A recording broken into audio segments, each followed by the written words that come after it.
Hello dear students, welcome back to my YouTube channel चलो maths पढ़ने। Dear students, again we have a question of probability. Question is a man is known to speak truth 3 out of 4 times. He throw a die and reports that it is a 6. Find the probability that it is actually a 6. एक आदमी है जो क्या करता है, चार बात बोलता है तो उसमें तीन बात ही सच बोलता है, ऐसा उसके बारे में कहा गया है। ठीक, और उन्होंने क्या किया कि एक डाई को थ्रो करके रिपोर्ट करता है कि डाई को खेलने वाला जो लूडो का डाई होता है उसे थ्रो करता है और वो रिपोर्ट क्या करता है कि 6 आया है ना, 6 आया है। तो find the probability that it is actually a 6। जब वो बोलता है कि 6 आया है तो क्या प्रोबेबिलिटी है कि सच में 6 आया होगा, राइट। तो हमें इसे फाइंड करना है ना। तो सबसे पहले हम क्या लिख लेंगे, लिख लेते हैं सबसे पहले let A equal to event A represent कर रहा है, किस चीज़ को रिप्रेजेंट कर रहा है, तो ए रिप्रेजेंट करेगा कि person reports, A man reports that it is a 6। Okay, ये हम लोग लिख लेंगे man reports it is a 6। Okay, E1 equal to एक इवेंट यहाँ पर लेट कर लेंगे, E1 equal to event late कर लेंगे क्या कि वो अगर देखिए अगर वो 6 आया होगा तो भी बोल रहा होगा, नहीं आया होगा तो भी बोल रहा होगा, क्योंकि उसे झूठ बोलने का आदत है ना। चार बार में वो 3 बार जो है ना ही सच बोलता है, एक बार झूठ बोलता है। तो इसलिए E1 इक्वल टू हम लोग लेट कर लेंगे कि आउटकम इज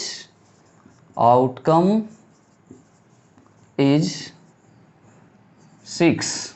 मतलब जो डाई को थ्रो करेंगे तो सच में वो 6 आया होगा, वो हमने E1 ले लिया। और E2 equal to outcome is not a 6। Okay, 6।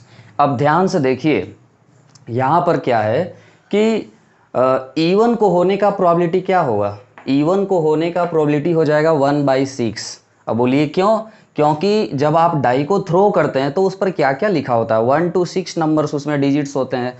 तो 6 आने का प्रोबेबिलिटी जो हो जाएगा PE1 का जो वैल्यू हो जाएगा ये 1/6 होगा।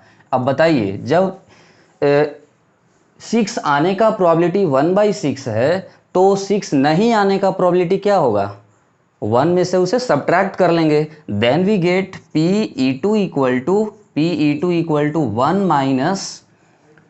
माइनस कितना 1/6, तो ये आ जाएगा कितना 5/6।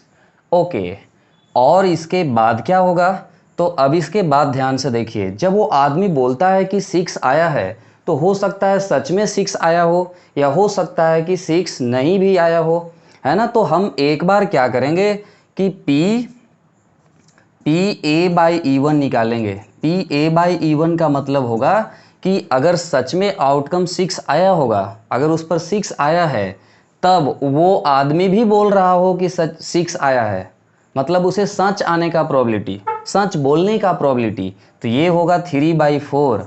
अब बोलिएगा ये कैसे लिख दिए, ये हमने इसलिए लिख दिया 3/4 क्योंकि अगर 6 आया होगा और वो आदमी भी 6 बोल रहा है तो इसका मतलब वो सच बोल रहा है ना। तो सच बोल रहा है तो प्रोबेबिलिटी 3/4 होगा, क्योंकि 3 सच बोलता है 4 में।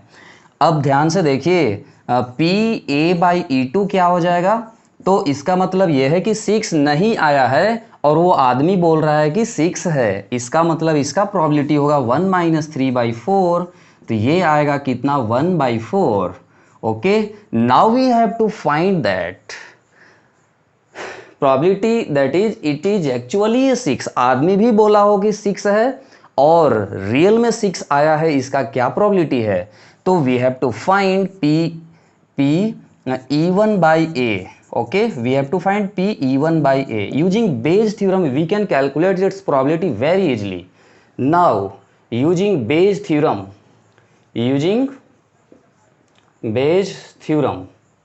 बेज थ्योरम का यूज कर लीजिए। बेज थ्योरम का यूज जब करेंगे स्टूडेंट्स तो यहाँ से मिलेगा PE1/A इक्वल टू, आप पढ़े हैं PE1 इंटू क्या होता है PE1/A/E1 ना, हाँ PA/E1 और by P E one into P A by E one, फिर plus P E two into P A by E to.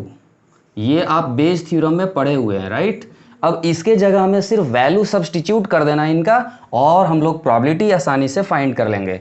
P E one कितना है 1/6 into P A by E one कितना है 3/4, 3/4 लिख दीजिए, और यहाँ भी 1/6 इंटू 3/4 और प्लस पी ई टू कितना है 5/6, यहाँ से 5/6 लिख देंगे, इंटू ये कितना 1/4 है ना पी ए बाई टू, तो 1/4।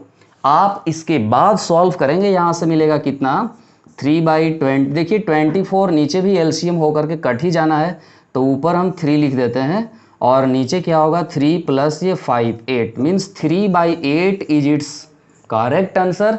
This is the probability that it is actually a 6, means कि वो आदमी जो है बोला है कि 6 आया है और रियल में 6 आया हुआ था, मतलब वो सच बोला है। इसका प्रोबेबिलिटी यहाँ पर 3/8 आ रहा है ना। Okay, thank you.